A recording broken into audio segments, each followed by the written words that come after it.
That message did not work on Bobby. He sets it aside and gives the terminal a reason. The system takes that new information and produces a different response. Bobby is still unconvinced, but the pitch has changed. So what happens when an AI can hear your objection and immediately try another argument? And does that make it unusually good at changing minds?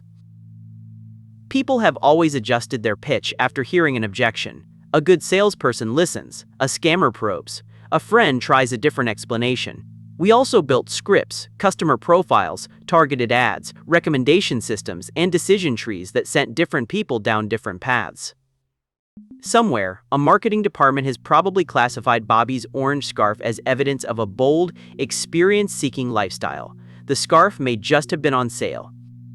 Older software could choose among paths people had designed or written in advance.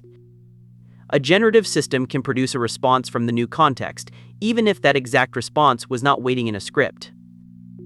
Start with the simplest version: one AI-written message, delivered once. In a large set of political experiments, 200-word AI messages produced measurable immediate movement on a 100-point attitude scale. That does not mean they converted voters or changed anyone's behavior. It means people reported a slightly different position after reading the message. The messages did not know the recipient's objection. They did not respond to a follow-up. The words did not need a conversation to have an effect.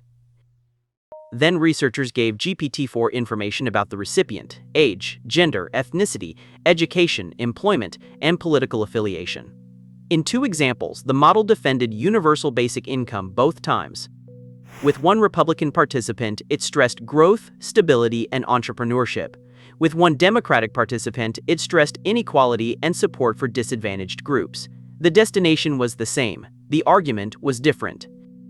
Across the experiment, personalized GPT-4 produced 81.2% higher odds of movement toward its assigned position than the human versus human baseline.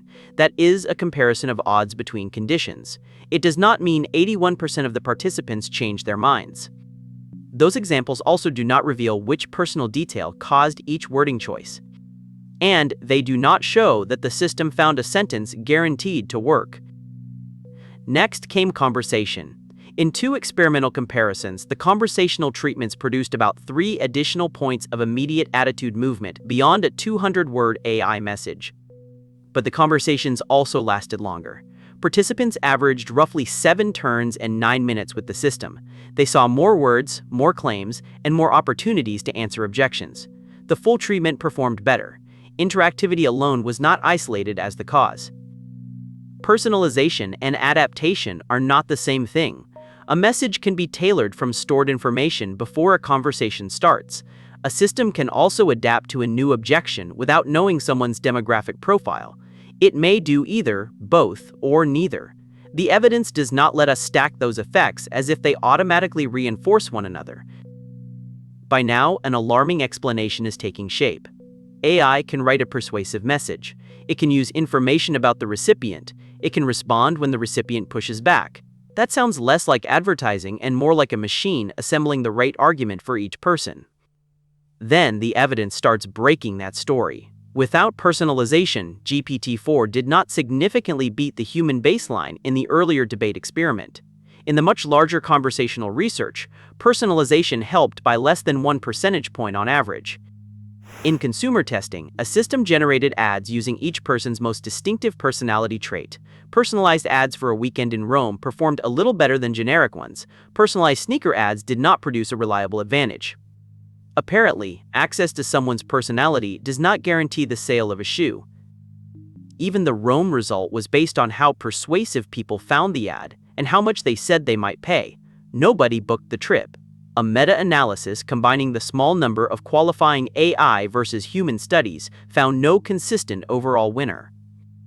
And in a randomized HPV study, parents received either government health materials or a 3-minute chatbot conversation shaped around their main reason for hesitating. The chatbot did not beat the government material. Its effects had disappeared by 45 days, and no intervention increased reported vaccination. The evidence does not show an unbeatable persuader, but it leaves a more ordinary change standing. When a person hears your objection and changes the pitch, that interaction takes human attention. A salesperson spends time with one customer. A campaign writes another version. A call center builds another script. Without that attention, the next response often had to come from material someone had prepared earlier. A generative system can use what you just said to produce another response. No second person has to sit down and individually write that reply. The response may be weak, it may add nothing. Producing it has still become easier. The system does not have to understand the human soul. It needs enough context to generate another plausible attempt. And once a system can generate several possible responses, someone can decide what it should prefer. In one experiment, that preference was explicit: persuade the participant toward a specified political position. A reward system examined at least 12 possible replies at each turn. Using the conversation so far, it selected the reply predicted to be most persuasive. This was an experimental system deliberately optimized for persuasion.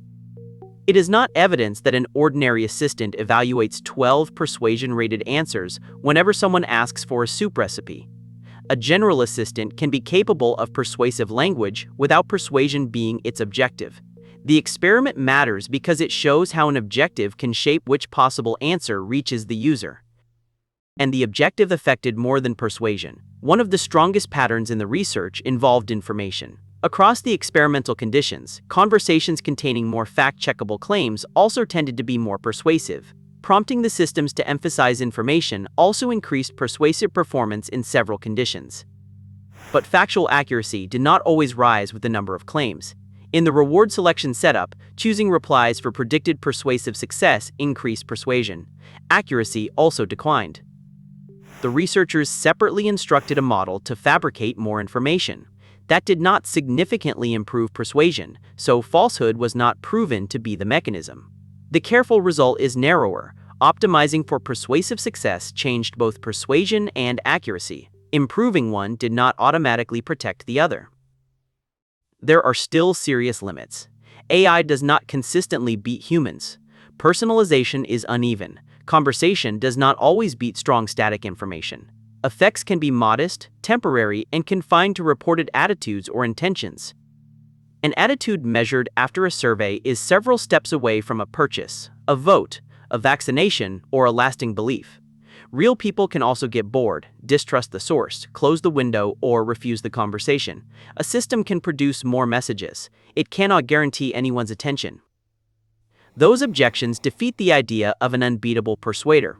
What survives is the ability to generate another context-dependent persuasive attempt without separately writing every attempt by hand. Another argument is easier to make. That does not mean it will work. Back at the table, the orange response is still there. Bobby has not changed his mind. In the persuasion experiment, the destination was chosen before the conversation began. The system's job was to move the participant toward it. So, when a system is deliberately built to influence an outcome, its skill with words is only part of the story. The harder question is, who chose the destination? And who benefits if you get there?